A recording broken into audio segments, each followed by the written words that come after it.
दोस्तों नमस्कार, मैं हूं जसवीर मलिक और जनता की आवाज न्यूज चैनल में आपका स्वागत है। दोस्तों 2027 नजदीक है और भारत के 5 राज्यों में एक बार और 2 राज्यों में एक बार यानी 7 राज्यों में 2027 के अंदर विधानसभा चुनाव है। ये जो 7 राज्य हैं इसमें है उत्तर प्रदेश, गोवा, हिमाचल प्रदेश, पंजाब, उत्तराखंड, उत्तर प्रदेश यानी और मणिपुर। ये 7 राज्यों में 2027 में विधानसभा चुनाव है। और जब विधानसभा चुनाव नजदीक हैं तो राजनीतिक दलों में भी राजनीतिक पारा गरमाना शुरू हो गया है। सभी राजनीतिक दलों ने राजनीतिक कार्यक्रम शुरू कर दिए हैं, जनसभाओं को संबोधित करना शुरू कर दिया है और एक दूसरे दलों पर ताबड़तोड़ हमले शुरू कर दिए हैं। ये जो जंग है अब शुरू हुई है, ये इलेक्शन तक जारी रहेगी और इससे भी तीखी नोक झोंक और तीखी आलोचनाएं, तीखे हमले एक दूसरी पार्टियों पर नजर आएंगे। आज इसी कड़ी में हल्द्वानी उत्तराखंड के अंदर कांग्रेस पार्टी के राष्ट्रीय अध्यक्ष श्री मल्लिकार्जुन खड़गे और वरिष्ठ नेता श्रीमती कुमारी सैलजा ने भी एक जनसभा को संबोधित किया। सुनिए एक बार मल्लिकार्जुन खड़गे जी ने हल्द्वानी उत्तराखंड में क्या कहा। भाइयों, ये यहां से आपको विजय शंखनाद रैली के नाम से पुकारना है।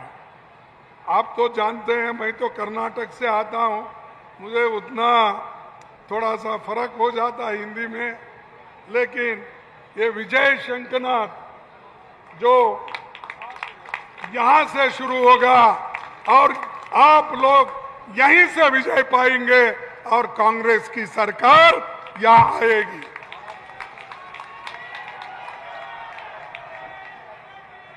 साथियों, ये देवभूमि के नाम से जाना जाता है और ये एक पवन धरती है, उसे मैं नमन करता हूं और वीरों की भूमि है, इसीलिए यहां नमन करता हूं।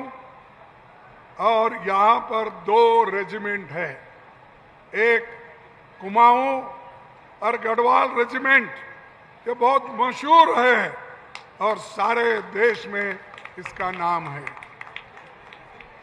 परमवीर चक्र पहला यही मिला, इसीलिए आप गर्व के साथ कह सकते हैं कि हम देश के लिए लड़ने वाले लोग हैं, देश की हिफाजत करने वाले लोग हैं, देश की रक्षा करने वाले लोग हैं, देश को आजादी दिलाने वाले लोग हैं।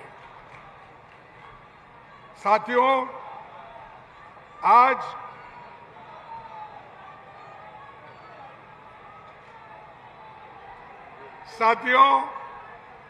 आज का दिन बड़ा पवित्र है।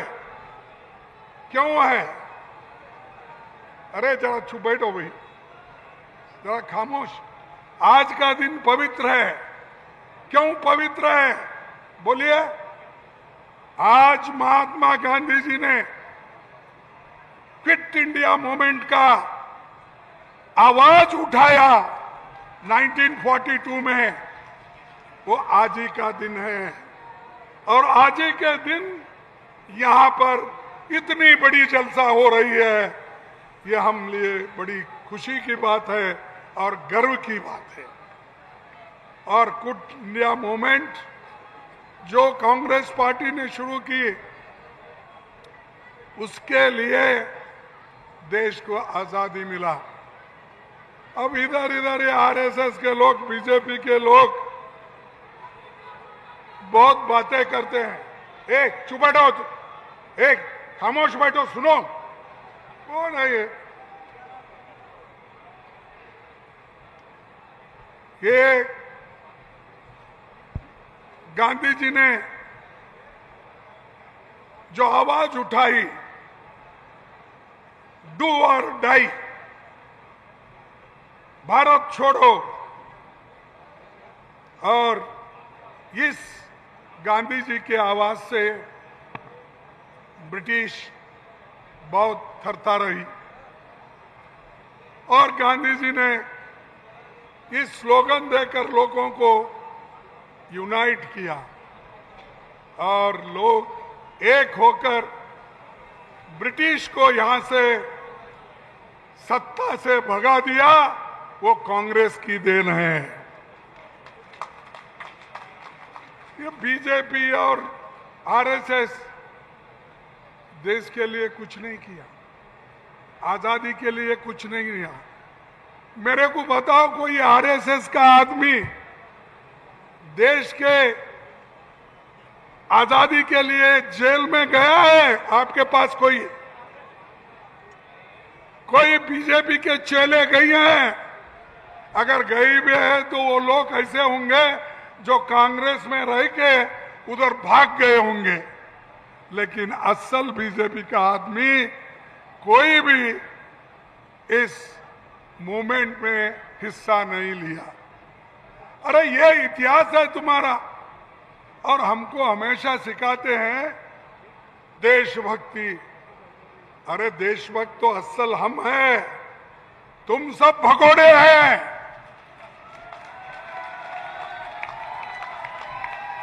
और तुम तो ब्रिटिशों को शरण गए, उसके चरणों में बैठे और हमको सिखाते हो। इसीलिए कांग्रेस की फौज जो है, कांग्रेस के नेता लोग, कांग्रेस के कार्यकर्ता किसी से भी डरने वाले नहीं है और उनको कोई डरा भी नहीं सकता।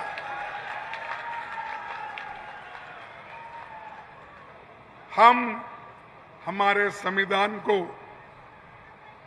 बचाने के लिए थे।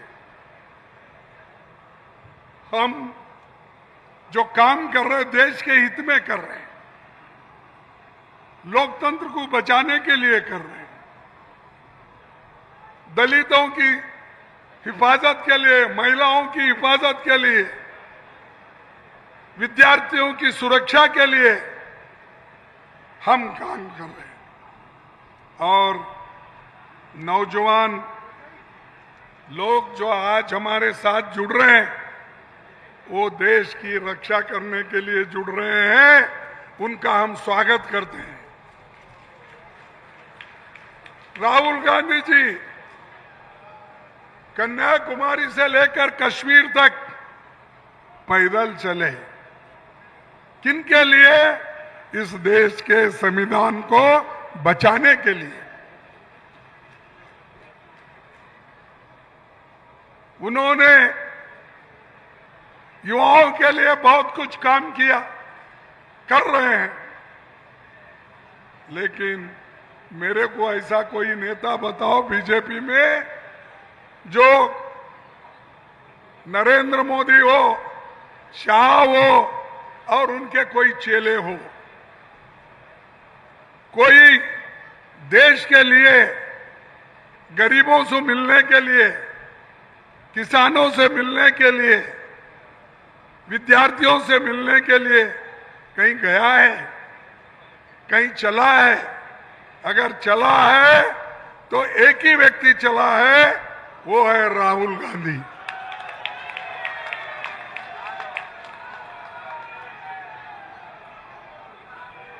अरे बेटियों को पढ़ाने के लिए, लोकतंत्र को बचाने के लिए आज हमने जो काम किया और अभी भी करना चाहते हैं, तो मैं आपसे विनती करता हूं कि आप मजबूत बने, डरो मत। अगर डरे तो मरे, डरना नहीं।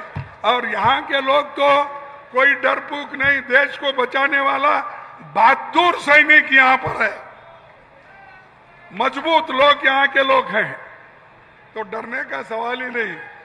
ऐसे कई बीजेपी के कार्यकर्ता आएंगे, चीफ मिनिस्टर आएंगे, जाएंगे, लेकिन यहाँ के लोग डर के, झुक के कभी काम करने वाले नहीं है। वो सिर्फ झुकेंगे तो देश के लिए झुकेंगे, देश के लिए काम करेंगे। और दोस्तों, अनएम्प्लॉयमेंट इतना बढ़ रहा है और अनएम्प्लॉयमेंट को सुधारने के लिए, यानी अनएम्प्लॉयमेंट को कम करने के लिए मोदी जी ने क्या किया, मुझे बोलिए।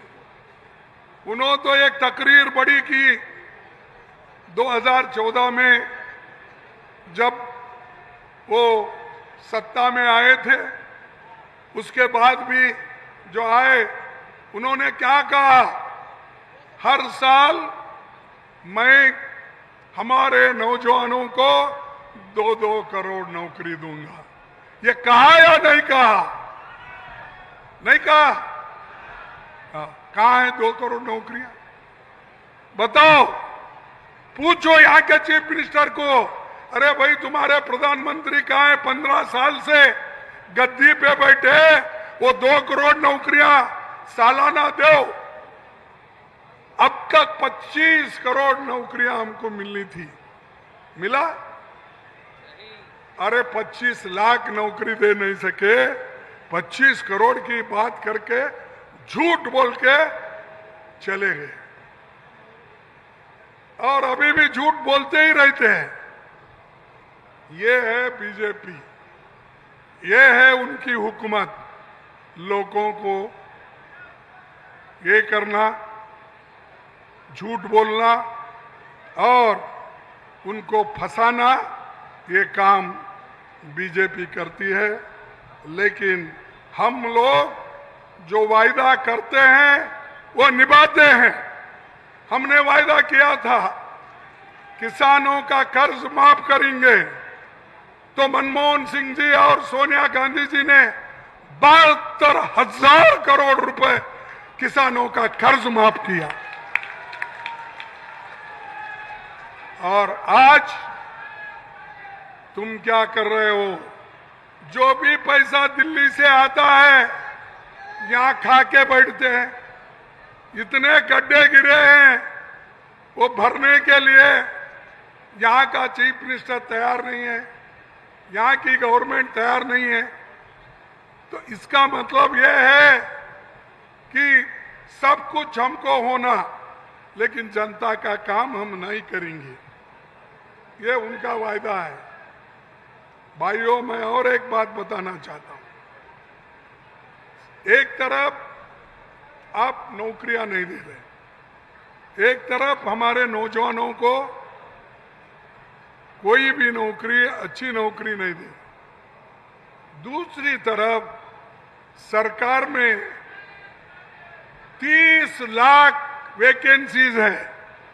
कितने वैकेंसीज है? 30 लाख।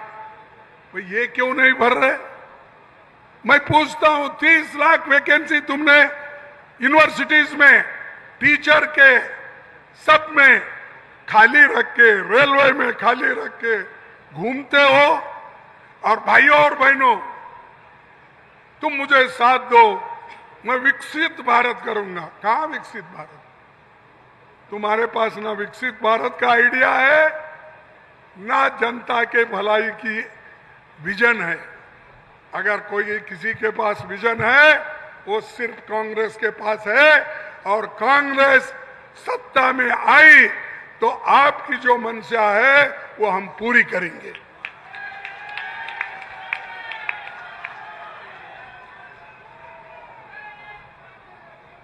और करप्शन इतना बढ़ गया है, ये लोग बहुत बोलते थे कांग्रेस वैसा है, ऐसा है। अरे इतना करप्ट गवर्नमेंट या दिल्ली में हो, यहां हमने नहीं देखा। मुझे अब पॉलिटिक्स में 58 साल हो गए। मैं एमएलए, एमपी और राज्यसभा मेंबर और मिनिस्टर, अपोजिशन लीडर, ऐसा काम करते आया 58 साल से। और मुझे मैं तो 58 साल से कांग्रेस में एमएलए बोल के काम कर रहा हूं, एमपी बोल के काम कर रहा हूं, और आज अपोजिशन लीडर, मिनिस्टर, सभी क्षेत्र में मैंने काम किया। यहां तक कि संगठन में भी ब्लॉक कांग्रेस प्रेसिडेंट से लेकर मैं एआईसीसी प्रेसिडेंट तक आपके सामने हूं।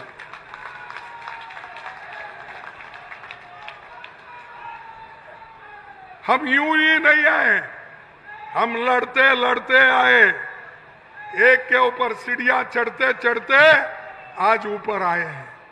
लेकिन ये लोग जिसको करप्ट बोलते हैं, जिसको जेल में डालते हैं, जिसको इनकम टैक्स के दायरे में लाकर कटघरे में खड़ा करते हैं, वैसे लोगों को मोदी और शाह भर रहे, इतना भर रहे कि सबको ले रहे, और लेकर वो कह रहे बहुत अच्छे लोग हैं। तो एक बड़ी वॉशिंग मशीन रही थी ना, मालूम है ना आपको? तो बड़े वॉशिंग मशीन में जैसा कपड़ा हम डालकर क्लीन कर लेते हैं, वैसा शाह और मोदी ने जो गंदे लोग थे, जो करप्ट लोग थे, उनको अपने वॉशिंग मशीन में डाल के ये क्लीन है बोल के उठा लेके गले लगा ले। ये ऐसे लोग हैं। इसीलिए मैं आपसे निवेदन करूंगा कि जो हम कहते हैं वो करने के लिए आज नहीं पहले से भी तैयार है। हमारा चाहे वो फूड सिक्योरिटी एक्ट हो, चाहे नरेगा स्कीम हो, चाहे अपना हेल्थ मिशन हो, ये सारी चीजें हमने करके दिखाई, लेकिन इनके पास ये कुछ भी नहीं है। नौकरियां यहां बिकती है इनके पास। किसी की अगर भर्ती भी होती है तो उस वक्त पैसा दिए तो नौकरी, नहीं तो नहीं। किसी में भी जाइए, पैसा बोलता है। उनका आइडिया एक ही है, कहीं थाने में जान दो, उधर जान दो, इधर जान दो। उनका एक ही स्लोगन है, अरे भाई पैसा यहां बोलता है, इसीलिए लाओ पैसा, ले नौकरी। ये उनका है, हमारा नहीं। हम हमेशा जो भी अच्छे लोग हैं उनकी हिफाजत हम करते आए हैं।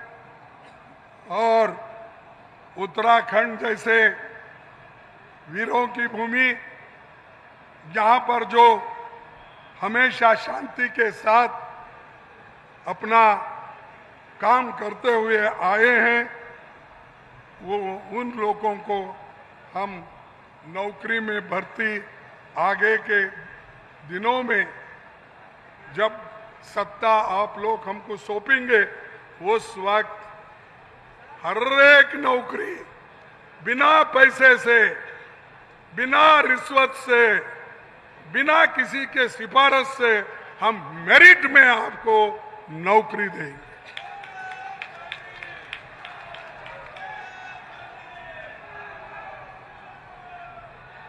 अरे इतने उत्तराखंड के हमारे लोग इतने होशियार हैं कि वो आज जितने भी सेक्रेटरिएट में सेक्रेटरीज होके बैठे हैं, बहुत से जगह वो सब देन उत्तराखंड के लोगों की है। अच्छे अच्छे, मैं सुना रवि बोल के, रवि टमटा, किसी ने एक जहाज बनाया और वो किसी अमेरिका की मदद लेके नहीं या फ्रांस की राफेल की मदद लेके नहीं, उन्होंने जो बनाया यहाँ के सामान को लेके, यहाँ के उपकरणों को लेके वो बनाकर दुनिया को दिखा दिया, हम कर सकते, उत्तराखंड के लोग ये चीज करके दिखाएंगे। ये कहकर उन्होंने करा, आज पूरे लोग देख रहे हैं। तो ऐसा ये हमारा उत्तराखंड है। इसीलिए मैं आपसे, हमारे युवाओं से यही चाहूंगा कि आप लोग एक होकर आप चलिए, और खास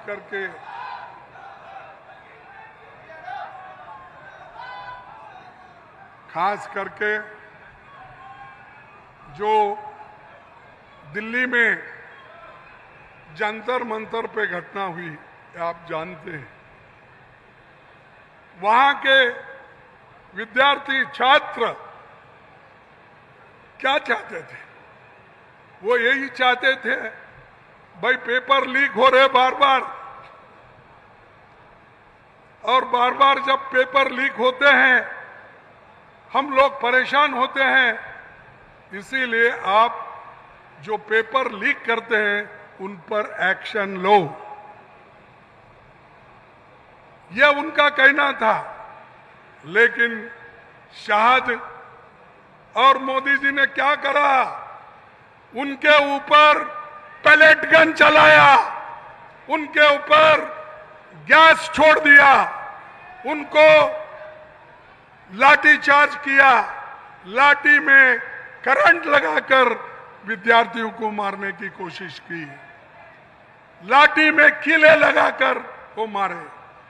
हमारी छात्राएं, लड़कियां, उनको घसीटकर ले गए पुलिस, और मैं नहीं सुना, कभी भी देखा नहीं कि जो लोग अपने बच्चों को जैसा संभालते हैं, यहां पर छात्रों को उन्होंने संभालने के बजाय उनको घिसटते लाए, और यहां तक कि उनको इतने अभद्र शब्द से गालियां दी।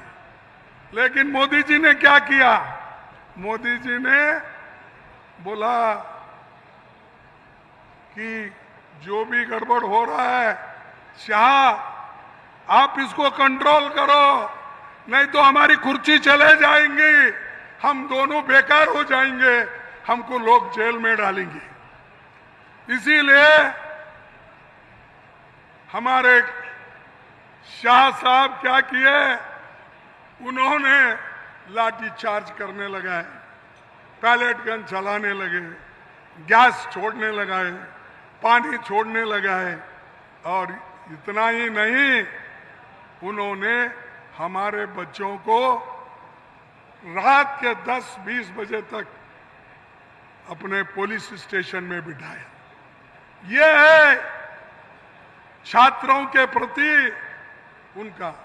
यही काम हमारे राहुल गांधी जी ने कहा कि तुम छात्र इकट्ठ हो जाओ, मैं तुमको सपोर्ट करूंगा और तुमको मैं राहत दिलाऊंगा। ये कहना हमारा है, कांग्रेस का है, लेकिन उनका कहना एक ही है, पीटो, मारो और भगाओ।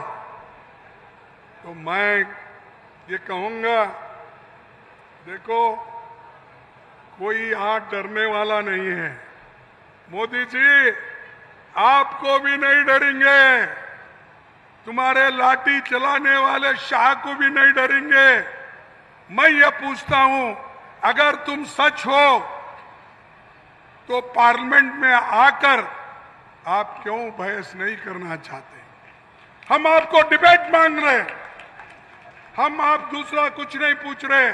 हम बोल रहे आओ, कैसा ये गड़बड़ हुआ, किसने मारा, क्यों मारा, हमको बताओ। इस पे बहस होगी, हम मिलकर बहस करेंगे, क्या गलतियां हम बताएंगे। अगर तुम चाहते तो सदन चलता था। सदन को बंद करने में अगर किसी का हाथ है, वो बीजेपी सरकार का, मोदी जी का, शाह का हाथ है, हम लोगों का कुछ नहीं। हम लोग तो खड़े रहते हैं, हम मांगते हैं डिस्कशन के लिए। सबसे आगे वो रिजुजू को करते हैं, आओ तुम ही बोलो। अरे ये क्या, हमारे पास कहते हैं एक हर मरीज क्या है उसकी दवा एक ही होती है, उसको रामबाण कहते थे, हमारे पास जिंदा तिल इस्मात कहते हैं। हमदर्द कंपनी का है वो। कौन सी भी बीमारी होने दो, अगर किसी को बुखार आया हमदर्द का जिंदा तिल इस्मात 2 बूंद डालो, अगर किसी को सर्दी हो गई जिंदा तिल इस्मात के 2 बूंद डालो। ऐसा हमेशा वो लोग रिजू जी को आगे करके उनको जिंदा तिल इस्मात के जैसा उपयोग कर रहे हैं। अगर हिम्मत है तो आप आके भाषण करो, आप बताओ ना क्यों डर रहे हो? बाहर तो बहादुरी की बात करते हो, मेरी 56 इंच की छाती है बोलते हो। अब भाई तुम्हारी 56 इंच की छाती कहां गई? सुकुड़ गई? क्या बोलते उसको? सुकुड़ गई? कहां गई? आके आपके विद्यार्थियों की समस्याओं को सुलझाने के लिए हमसे बात नहीं कर सकते। हम आपको कुछ और मांग रहे हैं, कुछ नहीं, लेकिन वो नहीं आना चाहते। और जो कुछ उत्तराखंड में डेवलपमेंट हुआ वो पंडित जवाहरलाल नेहरू जी के जमाने में हुआ, कांग्रेस के जमाने में हुआ, इंदिरा गांधी के जमाने में हुआ, और जो कुछ भी या हाईवे हो सब कुछ कांग्रेस ने किया। इन्होंने क्या किया? अच्छे रास्ते को गड्ढे खोदने का, फिर वो भरने का, पैसे उठाने का, यही काम ये करे हैं। तो इसीलिए मैं आपसे निवेदन करूंगा कि आप हिम्मत से लड़ो। यहां पर और क्या हुआ? यह अंकिता भंडारी का केस तो आपको मालूम है ना? अंकिता भंडारी का केस इतना डिले क्यों हुआ न्याय देने में? क्योंकि आप नहीं चाहते थे। आप ही के लोग उसमें इन्वॉल्व है, आप ही के मिनिस्टर के बच्चे इन्वॉल्व है, इसीलिए आप उसको छुपा के रखे और आप आवाज नहीं उठाते। जो अन्याय हुआ है, जिसके ऊपर अत्याचार हुआ है, उसके खिलाफ आप आवाज नहीं उठाते। उत्तराखंड वालों की बात नहीं करते, महिलाओं की बात नहीं करते। इसीलिए ऐसे लोगों को सत्ता में रहने देना या निकाल के फेंकना, आप कहिए क्या करना चाहिए? निकाल के फेंकना। तो ये एक तरफ तो कानून की व्यवस्था खराब हो रही है और दूसरे तरफ महिलाओं पर अत्याचार, दलितों पर अत्याचार चल रहा है। तो ये सब ठीक होना है तो कांग्रेस आना जरूरी है। तो इसीलिए मैं बोलूंगा, लाओ लाओ कांग्रेस, लाओ लाओ लाओ लाओ लाओ। इसीलिए आप कांग्रेस को लाओ और हम बेहतरीन हुकूमत आपको देंगे। और ये लोग धर्म के नाम पे और आरएसएस के लोग हो या बीजेपी के, धर्म के नाम पे सबको कुछ कहना चाहते। अरे धर्म के नाम पे तो आप लूट रहे हो। इधर हमारे उत्तराखंड में भी केदारनाथ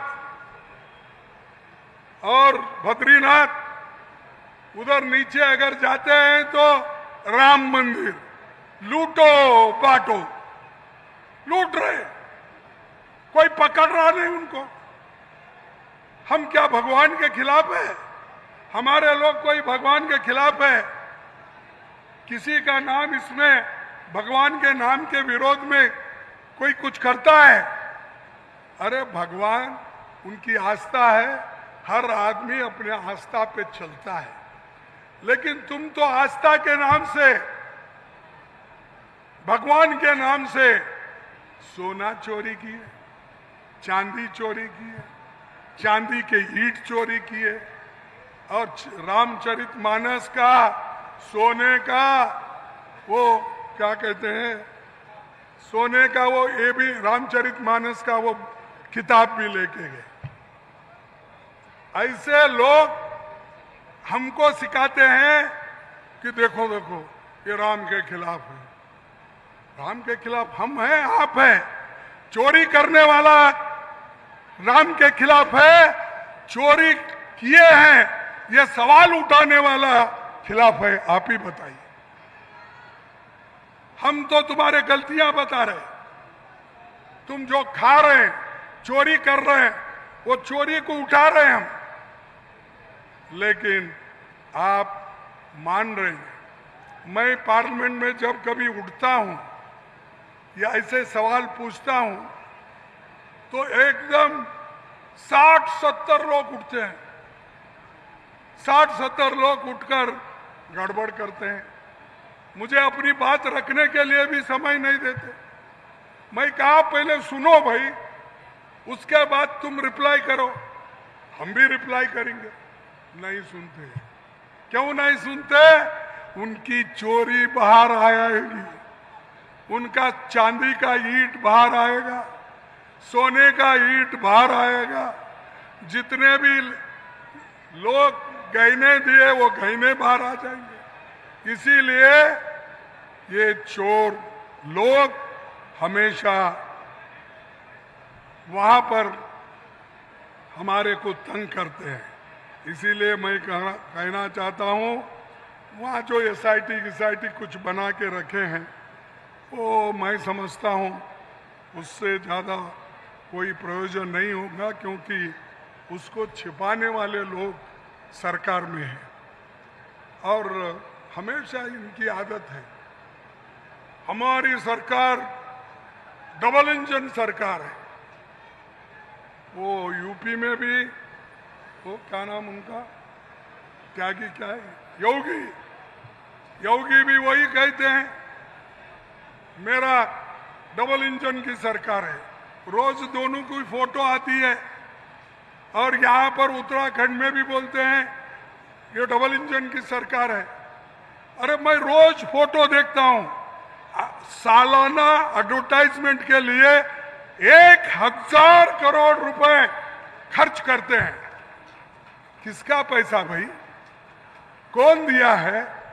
जनता ने दिया है। आपका टैक्स का पैसा बर्बाद करने वाले यहाँ के चीफ मिनिस्टर है। अपनी फोटो और हमारे नरेंद्र मोदी की फोटो, दोनों की फोटो डाल के 2 दिन को एक बार, 1 दिन को एक बार। अरे कोई सड़क पे भी चल रहा है, ये सड़क मेरी है। कोई स्कूल सैकड़ों साल पहले चल रही, अरे हमारे जमाने में बनी। ये डबल इंजन की सरकार बोलने वाले। तो इसीलिए इस एक इंजन तो चलता नहीं इनका। अब उसको इंतजाम भी अच्छा किया हमारे गडकरी साहब ने, इंतजाम अच्छा किया इंजन कैसा खराब होना। इसीलिए उन्होंने E20 क्या E20 करके पेट्रोल और डीजल मिला के चलाने के लिए उन्होंने इनको कहा। वो डालते ही इंजन खराब होती है, चलता नहीं। ये किस सरकार का है देन? किस सरकार का है? ये बीजेपी का है।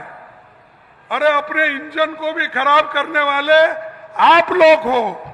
गरीबों के तो छोटे मोटे गाड़ियां, स्कूटर्स, मोटरसाइकिल्स, कार्स, वो तो खराब हो ही रहे हैं, लेकिन आप सारे जनता का भी पैसा बर्बाद कर रहे हैं और जनता को गरीब कर रहे हैं, लूट रहे हैं गरीब। इसीलिए मैं ये चाहता हूं कि ये जो हम लड़ रहे हैं कि इसके खिलाफ लड़ रहे हैं, चंदा चोरी के खिलाफ लड़ रहे हैं, भगवान के जो मंदिर में चोरी हो रही उसके खिलाफ लड़ रहे हैं। लेकिन ये लोग उसके बारे में भी कुछ अपना बयान नहीं कर रहे। हम सदन में आओ, अपनी बयान रखो, हम भी कहेंगे, ये हमारा निवेदन है। लेकिन वो आना नहीं चाहते। अगर वो आना नहीं चाहते, हम भी छोड़ना नहीं चाहते। तुम आना नहीं चाहते, हम तुमको छोड़ना नहीं चाहते। हम यही चाहते हैं, जनता का पैसा जनता को दिलाने तक हम लड़ते रहेंगे। छात्रों का ऊपर जो अन्याय हो रहा है, उसको हम ठीक करने तक नहीं छोड़ेंगे, नहीं सोएंगे, लड़ते रहेंगे। और भाइयों, ये जो तबादले भी करते हैं, उसमें भी पैसे खाते हैं। पिछले 9 वर्ष में यहां सरकारी स्कूल्स इतने बंद हो गए हैं, पूछो मत। कोई टीचर की भर्ती नहीं, प्रिंसिपल की भर्ती नहीं, हजारों स्कूल सरकारी बंद है। गरीब लोग कहाँ जाना? जिसके पास पैसा है वो कुछ प्राइवेट स्कूल में डालेगा, किसके पास पैसा नहीं है वो सरकारी स्कूल पे डिपेंड है, वो करेगा क्या? तो गरीबों को खत्म करने का भी ये एक तरीका बीजेपी ने ढूंढा है, तो वो कर रहे हैं। तो पिछले 9 वर्षों में यहाँ की सरकार ना स्कूल में भर्ती कर रही है, टीचर्स, प्रिंसिपल्स, ये सब को दूर रखा। टेक्निकल एजुकेशन की यही हालत है। और मैं यही कहने आपको आया हूँ कि कांग्रेस ने जो हमेशा गरीबों के हित में काम किया है, हम आगे भी करते रहेंगे। और हमको सिर्फ आपका साथ होना चाहिए, क्योंकि अगर आप साथ नहीं देंगे हम चलेंगे नहीं। तो मैं यही चाहूँगा कि आप हमको साथ देंगे।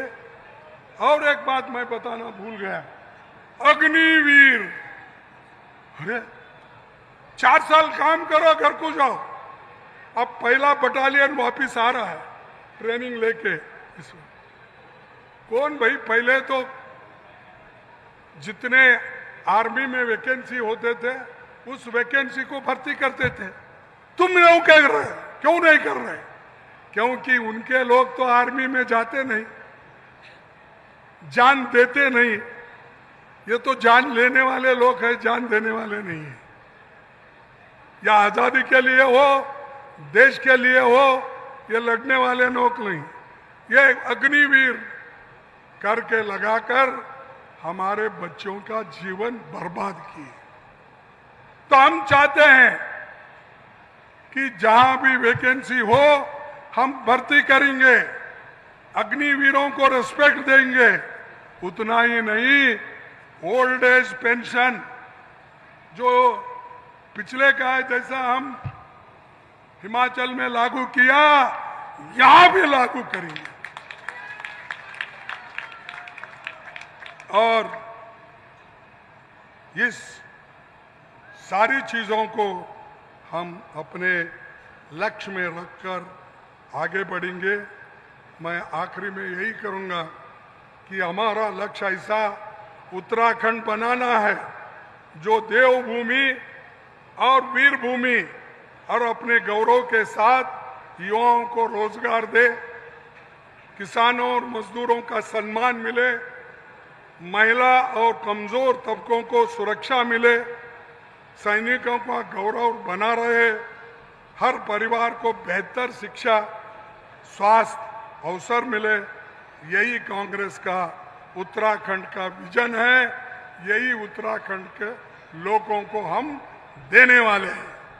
तो बस यही मैं आप तमाम लोगों से कहकर मैं बहुत ज़्यादा देर तक नहीं ठहरता, क्योंकि अब मेरा उम्र ही 85 चल रहा है। तो जब 85 चल रहा है, जरा गाड़ी स्लो होती है। तो आप सब नौजवान लोग हैं, लेकिन मेरी गाड़ी स्लो भी रहे तो मैं आपके साथ भागने की तो कोशिश नहीं होता, लेकिन आपके हाथ पकड़ के मैं आगे खींच लेकर जा सकता हूं। और ये देश में बदलाव आ रहा है। हर जगह बीजेपी हार रही है। बहुत ही जिसके पास घमंड थी, घमंड से बात करते थे, पटना में हारे, मध्य प्रदेश में हारे। क्यों भाई? कि तुम्हारे को लोग अब नफरत कर रहे हैं। यहां पर श्री मल्लिकार्जुन खड़गे जी ने भारतीय जनता पार्टी पर ताबड़तोड़ हमला बोलते हुए कहा कि भाजपा के पास कोई विजन मिशन नहीं है, कांग्रेस पार्टी ही एक मिशन और विजन के साथ आगे बढ़ती है। आगे बोलते हुए कहा कि 20 लाख सरकारी वैकेंसियां हैं जो भाजपा ने नहीं भरी। करप्शन पर बोलते हुए कहा कि करप्शन जो है चरम सीमा पर है। एक समय बोलते थे कि कांग्रेस में भ्रष्टाचार है, लेकिन भाजपा में भ्रष्टाचार बहुत ज्यादा है। यही नहीं, मल्लिकार्जुन खड़गे जी ने कहा कि अगर कांग्रेस की सरकार आएगी तो कांग्रेस जो है सरकार विजन और मिशन के साथ आगे बढ़ेगी और सारे जो जन कल्याण के कार्य है जो कांग्रेस भाजपा नहीं कर पाई वो हम करेंगे। दोस्तों, चुनावी वादों में हर एक पार्टी महारत रखती है। कांग्रेस ने लंबे समय तक भारत में शासन किया है। आज अगर बहुत सारा गैप है तो उसके लिए कांग्रेस भी जिम्मेदार है। भारतीय जनता पार्टी को भी काम करने होंगे। अगर दोबारा उत्तराखंड में सरकार बनानी है तो भाजपा को काम करना होगा, और अगर सत्ता में लौटना है तो कांग्रेस को एक विजन और मिशन के साथ जनता में जाना होगा। देखते हैं जनता किस पर अपना भरोसा जताती है। जिस दल पर जनता भरोसा जताएगी उसी की सरकार बनेगी। लेकिन एक बात सच है कि आज के आधुनिक और डिजिटल युग में जो काम करेगा, जो जनता की सुनेगा, जिसमें भ्रष्टाचार कम होगा, वही व्यक्ति सत्ता में रहेगा। अदरवाइज अब सत्ता किसी के लिए आसान नहीं है।